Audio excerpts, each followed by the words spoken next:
নমস্কার। যুক্তি তর্ক সঙ্গে অর্কই আপনাদের স্বাগত। আপনাদের সঙ্গে আমি অর্কপ্রভ সরকার। প্রথমেই বাংলাদেশের সনাতনীদের জানাই অভিনন্দন, এবং যে সমস্ত ছাত্রছাত্রীরা রাত ভোর ঢাকা বিশ্ববিদ্যালয়ের সামনে অবস্থান করছেন সনাতন ধর্ম অবমাননার বিরুদ্ধে, এবং তাদের সঙ্গে যুক্ত হয়েছেন সাধারণ মানুষও, তারা সনাতন। দেখুন, এই যে ধর্ম অবমাননার মিথ্যে অভিযোগে সনাতন ধর্মাবলম্বীদের বিরুদ্ধে দীর্ঘদিন ধরে ব্যবস্থা নিচ্ছে ইউনূসের অন্তর্বর্তী সরকার, তার আগেও হয়েছে, কিন্তু এই সময় ঘটনাটা প্রকট।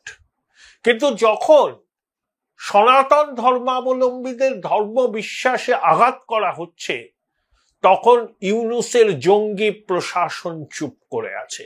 ঘটনাটা কি ঘটেছে আমি একটু আপনাদের একটি পোর্টাল থেকে পড়ে শোনাই। বিশ্ববিদ্যালয়ের বাংলা বিভাগের ছাত্র আবু সায়েমের একটি ফেসবুক পোস্ট, তাতে সে হিন্দু ধর্মকে অবমাননা করে আপত্তিজনক কথাবার্তা লেখে। আর একজন, সাহস দেখুন, জাকি আহমেদ নামে আর এক ছাত্র হিন্দুদের হত্যা করার ডাক দেয়। এই দুই ছাত্রকে বহিষ্কারের দাবি জানিয়েছে ছাত্রছাত্রীরা। তাহলে সনাতন ধর্মাবলম্বীদের ধর্মবিশ্বাসে আঘাত করে অন্তর্বর্তী সরকারের জমানায় পার পেয়ে যাওয়া যাবে? আমরা দেখব। মুখে ধর্মনিরপেক্ষতার বাণী আওড়ানো, সব ধর্মের জন্য বাংলাদেশে এই কথা বলা ইউনূসের অন্তর্বর্তী সরকার এই দুষ্কৃতী ছাত্রদের বিরুদ্ধে কি ব্যবস্থা নেয়। আমি এপার বাংলার সনাতনীদেরও বলবো, ঢাকা বিশ্ববিদ্যালয় যারা প্রতিবাদ করছেন তাদের সঙ্গে সহমর্মিতা জ্ঞাপন করুন, তাদের পাশে দাঁড়ান, নৈতিক সমর্থন করুন, প্রয়োজনে পথে নামুন। সনাতনীদের ভাবাবেগে আঘাত করার একটা প্রবণতা কিছু মানুষের মধ্যে আছে। আমরা অত্যন্ত সহিষ্ণু বলে বিষয়টাকে ওভাবে গায়ে মাখি না, কিন্তু জল যখন মাথার উপর দিয়ে বইতে শুরু করে, তখন চুপচাপ ঘরের দরজা জানলা বন্ধ করে থাকলে এমন দিনও আসতে পারে আমরা নিজ ভূমে পরবাসী হয়ে যাব। তাই সাবধান, জোট বাঁধন, তৈরি হন। সমস্ত হিন্দু এখন নিজেদের ধর্ম, নিজেদের সংস্কৃতি রক্ষা করতে হবে, না হলে এই আগ্রাসনকে আমরা রুখতে পারবো না। আর ভারতবর্ষ 120 কোটি সনাতনী হিন্দুর বাস। পৃথিবীর যেখানেই হিন্দুরা আক্রান্ত হবে, নিপীড়নের শিকার হবে, ভারতবর্ষের নৈতিক দায়িত্ব তাদের পাশে দাঁড়ানো। স্বয়ং মহাত্মা গান্ধী বলে গিয়েছিলেন যে হিন্দুদের স্বার্থ রক্ষার জন্য ভারতবর্ষ সবসময় সচেষ্ট হবে।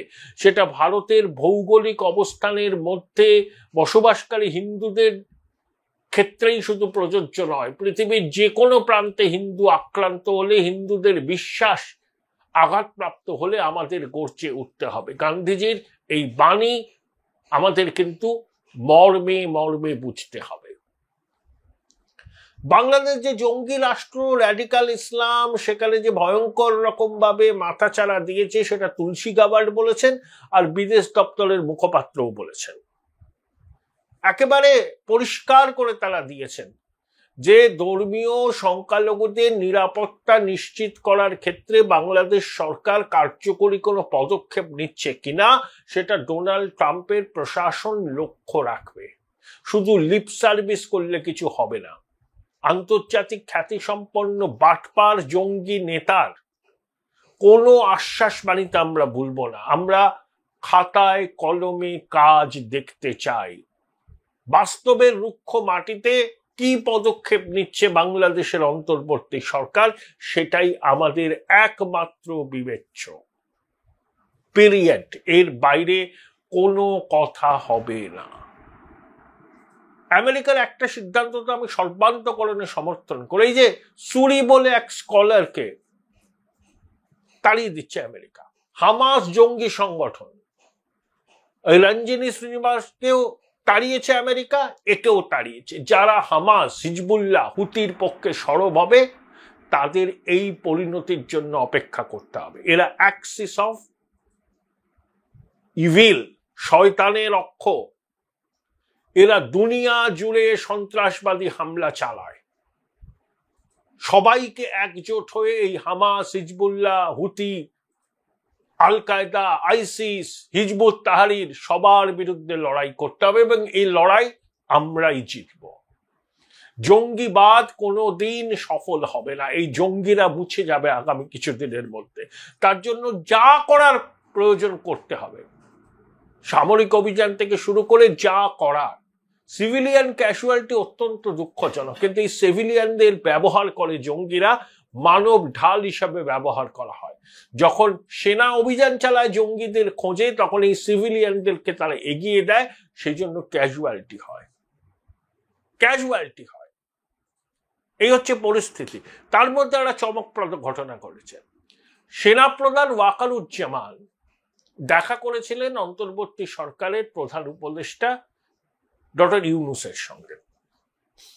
তাদের মধ্যে কি কথা হয়েছে তা নিয়ে নানান ব্যাখ্যা বিশ্লেষণ আমি শুনছি, কিন্তু নির্ভরযোগ্য একটা সূত্র মারফত আমি জানতে পেরেছি যে খুব কি বলবো আর কি, অনুকূল পরিবেশের মধ্যে কথাবার্তা হয়নি। কারণ সেনাপ্রধান বুঝতে পারছেন এই অন্তর্বর্তী সরকার যতদিন থাকবে, এক একটা দিন যাচ্ছে বাংলাদেশের ভাবমূর্তি বিশ্বের কাছে ক্ষুণ্ণ হচ্ছে, এবং নির্বাচনটা ওই নির্দিষ্ট সময়সীমার মধ্যে করতে হবে বলে সেনাপ্রধান কার্যত চরমপত্র দিয়েছে। এবং ইউনূস যদি কালক্ষেপ করেন তাহলে কিন্তু সেনা আরো কঠোর পদক্ষেপ নেবে। পরিষ্কার চেতাবনী দিয়েছেন, আলটিমেটাম। হয় আপনি নির্বাচনের দিনক্ষণ ঘোষণা করুন, সুষ্ঠু অবাধ নির্বাচন হোক, যারাই ক্ষমতায় আসবে সেনাবাহিনী তাদের সঙ্গে থাকবে। Join Indian Institute of Hotel Management now. Right choice, right decision.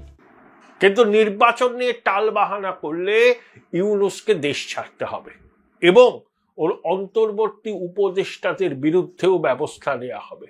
ইতিমধ্যেই তাদের বিরুদ্ধে ভুরি ভুরি দুর্নীতির অভিযোগ হচ্ছে। যে হাসনাত আব্দুল্লাহ নামে একজন সমন্বয়ক ছিলেন, এখন নাগরিক পার্টির সংগঠক, তারা ফেসবুক পোস্ট 2023 সালের অগাস্ট মাসে যে দৈনিক মাত্র 70 টাকায় কি করে জীবন চালাবো, চতুর্দিক অন্ধকার, ভাবছি নিজেকে শেষ করে দেবো, সেই হাসনাত আব্দুল্লাহ কিছুদিন বাদেই 3-4 মাস আগে ফেসবুকে লিখেছে সে BMW চড়ে, মার্সিডিস চড়ে, বিলাসের মধ্যে ডুবে থাকে। কোথা থেকে পেল অর্থ? কে দিল অর্থ? ডাকাতির অর্থ, তোলাবাজির অর্থ, এদের হাতেই বাংলাদেশ। তাই সেনাপ্রধান কার্যত ইউনূসকে বলে দিয়েছেন, ভাগ ইউনূস ভাগ।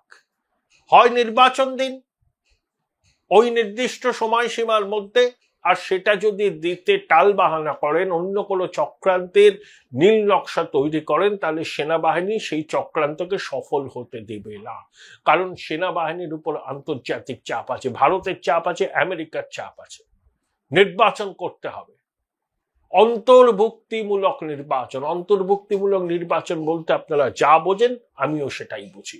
সবাই তাতে পার্টিসিপেট করবে এবং প্রয়োজনে আন্তর্জাতিক পর্যবেক্ষক এবং আন্তর্জাতিক বাহিনীর উপস্থিতিতে নির্বাচন হবে। ইউনূসের এই টালবাহানা সেনা আর সহ্য করবে না। একটা খবর অনেকে দেখছি বলছেন, আমি সত্য মিথ্যা জানি না, সত্যি কিনা না গুজব তা জানি না, যে তুলসী গাওয়ার নাকি শেখ হাসিনার সঙ্গে দেখা করেছিলেন। তাতে অজিত দোভাল ছিলেন, রয়ের চিফ ছিলেন, কয়েকজন এমন ভাবে বলছেন যেন তিনি ওই বৈঠকের মধ্যে উপস্থিত ছিলেন। দেখুন, প্রথম থেকে আমরা সাংবাদিকতা একটা পাঠ পেয়েছি যে ধরুন দুজন শীর্ষ ব্যক্তিত্বের বৈঠক, কি আলোচনা হলো, লোকের কৌতূহল থাকে। আপনি যদি সেই বৈঠকে উপস্থিত না থাকেন বা কেউ যদি আপনাকে, ওই দুজনের মধ্যে কেউ যদি আপনাকে না বলে থাকেন যে কি আলোচনা হয়েছে, তাহলে আপনি যা লিখবেন, যা বলবেন, সেটা কিন্তু তার মধ্যে কোনো সত্য থাকবে না, আপনার মনের মাধুরী থাকবে। এই ধরনের ভিডিও যারা করছেন তারা কিন্তু মনের মাধুরী মিশিয়ে করছেন। হতে পারে, দেখা হতে পারে, কিন্তু কি কথা হয়েছে এমন ভাবে বলা হচ্ছে যেন তারা ওই বৈঠকের ভিতরেই ছিলেন। যাই হোক, আমরা এই সাংবাদিকতার পাঠ কোনোদিন পাইনি, সেজন্য এই সব বিষয় নিয়ে বলবো না। কিন্তু একটা জিনিস বলতে পারি, বাংলাদেশের অন্তর্বর্তী সরকার চাইছে বিমস্টেকের সম্মেলনে এপ্রিল মাসের গোড়ায় থাইল্যান্ডে নরেন্দ্র মোদীর সঙ্গে ইউনুসের একটা বৈঠক হোক। ইউনুস বলেছে না, চট্টগ্রামে নতুন বন্দর হলে উত্তর পূর্বে ভারত মাল পাঠাতে পারবে, ব্যবসা হবে, ইত্যাদি ইত্যাদি। ভারতের সঙ্গে নাকি দারুণ সম্পর্ক। প্রতিদিন ভারত বিরোধী মন্তব্য, ভারতকে দোষারোপ, ভারতীয় আধিপত্যবাদের বিরুদ্ধে লড়াই করতে হবে। এক উপদেষ্টা ভারতের অংশ নিয়ে নতুন বাংলাদেশের মানচিত্র তৈরি করলো, সে বহাল তবিয়াতে আছে। চিন্ময় প্রভু বিনা বিচারে আটকে আছেন, হিন্দুরা নিগৃহীত হচ্ছেন, হিন্দু ধর্মকে গালি দেয়া হচ্ছে। বঙ্গবন্ধুর ৩২ নম্বর ধানমন্ডি ভাঙার পর ভারতবর্ষের প্রতিক্রিয়াকে অনভিপ্রেত বলা হয়েছে। সেই অন্তর্বর্তী সরকারের প্রধান উপদেষ্টার সঙ্গে যশস্বী প্রধানমন্ত্রী নরেন্দ্র মোদী কেন বৈঠক করতে যাবেন? এবং প্রোটোকল আটকায়। অন্তর্বর্তী সরকারের মুখ্য উপদেষ্টার কোনো সাংবিধানিক ভিত্তি নেই, দখলদার সরকার। তাহলে একজন মুখ্য উপদেষ্টা কিভাবে ১৪০ কোটি দেশের নির্বাচিত প্রধানমন্ত্রীর সঙ্গে বৈঠকে বসেন? আমি আবার বলছি, আগেও বলেছি, এখনো বলছি, ঠিক এইরকম একটা পরিস্থিতি উদ্ভব হয়েছিল ওই আগ্রা সামিটের আগে। মুশারফ নওয়াজ শরীফকে কু করে হটিয়ে ক্ষমতা আসলেন, বললেন আমি চিফ এক্সিকিউটিভ। তারপরে শীর্ষ বৈঠকের সম্ভাবনা, মুশারফ বুঝলেন যে একজন চিফ এক্সিকিউটিভ অটলজির সাথে বৈঠক করতে পারেন না, রাতারাতি নিজেকে অ্যানয়েড করলেন যে প্রেসিডেন্ট অফ পাকিস্তান। করুন ইউনুস, সাংবিধানিক বৈধতা আনুন পদে, তারপরে বৈঠক হতে পারে। যদিও নির্বাচিত সরকার ছাড়া ভারতবর্ষ বাংলাদেশের সঙ্গে পূর্ণ কূটনৈতিক সম্পর্ক তৈরি করবে না। ইউনুস এখন লাফাচ্ছে ও চীনে যাবে। আরে চীনের সঙ্গে হাসিনারও ভালো সম্পর্ক ছিল, চীনের প্রচুর বিনিয়োগ আছে বাংলাদেশে। তিস্তা মহাপ্রকল্পের কাজ চীনকে বরাদ্দ দেবে ইউনুস, দিতেই পারে, কিন্তু সে ফাইনালাইজেশন করা পর্যন্ত ইউনুস থাকবে না ক্ষমতায়। আর ২৬শে মার্চ কেন যেতে হচ্ছে? ওদিন তো বাংলাদেশের স্বাধীনতা দিবস। কোন রাষ্ট্রপ্রধান বাংলাদেশে ২৬শে মার্চ দেশের মাটি ছেড়ে অন্য জায়গায় যান, এটাও ইউনুসের বদমাইশি। অর্থাৎ ওই স্বাধীনতাকেও মানে না। ও চায় বাংলাদেশ আবার পাকিস্তানের অংশ হোক, অংশ না হলে অন্তত কলোনি হোক, নাম বদলে যাক। বঙ্গবন্ধু কেন, কায়েদি আজম জিন্নাই হোক বাংলাদেশের জাতির পিতা, এটাই ইউনুসের মনস্কামনা। সেই জন্য আপনি শি জিনপিং এর সঙ্গে বৈঠক করতেই পারেন, কেন করবেন না? আপনার ইচ্ছা, শি জিনপিং আমন্ত্রণ জানিয়েছেন নাকি প্লেন পাঠাচ্ছেন, হোয়াট এভার মেবি, ২৬শে মার্চ যাচ্ছেন কেন? অন্যদিন যান, সিগনিফিকেন্স না? ২৬শে মার্চ দেশের মাটিতে থাকছে না প্রধান উপদেষ্টা, অর্থাৎ বাংলাদেশের স্বাধীনতাকেই অস্বীকার করে না। তবে আমার ধারণা বিমস্টেকে নদীজি আর ইউনুসের পার্শ্ব বৈঠক হওয়ার সম্ভাবনা কম। যেভাবে ভারত বিরোধী মনোভাব ইউনুসের অন্তর্বর্তী সরকারের, জঙ্গিদের, ছাত্রদের, জামাতে, আমার মনে হয় না যে ভারত সরকার ইউনুসের সঙ্গে কোনো বৈঠক করবে। দেখুন, এখন ড্রাগন আর হাতি একসঙ্গে নাচবে, দুদেশেরই স্বার্থ আছে। ইউনুস পাকিস্তানে কোলে উঠেছিল, এখন দেখছে পাকিস্তানের অখণ্ডতাই রক্ষা করা পাকিস্তান সরকারের কাছে চ্যালেঞ্জ। এখন একটু চুপ করেছে, পাকিস্তান প্রীতি প্রকাশ্যে দেখাচ্ছে না। ওই যে ইশাকদারের আসার কথা ছিল না, ফেব্রুয়ারি মাসে আসেননি বোধ হয়, আসলে তো বিরাট হইচই করতো, হয়নি। ইউনুসেরও তো নিমন্ত্রণ আছে ইসলামাবাদে যাওয়ার, যাচ্ছেন কি? আসলে টেরোরিজমের এপিসেন্টার পাকিস্তানেরা বিশ্বের মানুষ জানে, ইউনুস জেনেও না জানার ভান করে। যত পাকিস্তানের কোলে উঠবে তত আমেরিকা ভারতের রোষের মুখে পড়বে। এবং চীনও কিন্তু পাকিস্তানের সরকারের প্রতি প্রসন্ন নয়। যেভাবে চীনা নাগরিকদের জঙ্গিরা খুন করছে, ওই চায়না পাকিস্তান ইকোনমিক করিডোরের কাজে যুক্ত চীনা ন্যাশনাল, এবং পাকিস্তানের নিরাপত্তা বাহিনী তাদেরকে নিরাপত্তা দিতে পারছে না। শি জিনপিং তো বলেছেন প্রয়োজনে আমরা আমাদের সৈন্য পাঠাবো আমাদের নাগরিকদের নিরাপত্তার জন্য। অর্থাৎ পাকিস্তান এস্টাবলিশমেন্টের প্রতি কারুর কোনো ভরসা নেই। এবং 2020 পোস্ট গালওয়ানের পর দুদেশের সম্পর্ক উন্নত হচ্ছে। ভারত এবং চীনে স্পেশাল রিপ্রেজেন্টেটিভ পর্যায়ের বহুবার বৈঠক হচ্ছে। কাজানে ব্রিক্স সম্মেলনের পাশে শি জিনপিং মোদির বৈঠকে বরফ গলেছে। এই তো সরাসরি বিমান চালু হবে, কৈলাস মানস সরোবরে তীর্থযাত্রা শুরু হবে। চীনও বুঝেছে, ভারতও বুঝেছে, এশিয়ার দুই বৃহৎ শক্তিশালী দেশ কাঁধে কাঁধ মিলিয়ে কাজ করলে সেটা সত্যি অর্থনৈতিক ক্ষেত্রে এক নতুন দিগন্ত খুলবে। তাই চীনের মুখপাত্র বলেছেন, সময় হলো এবার ড্রাগন আর হাতির একসঙ্গে নাচা।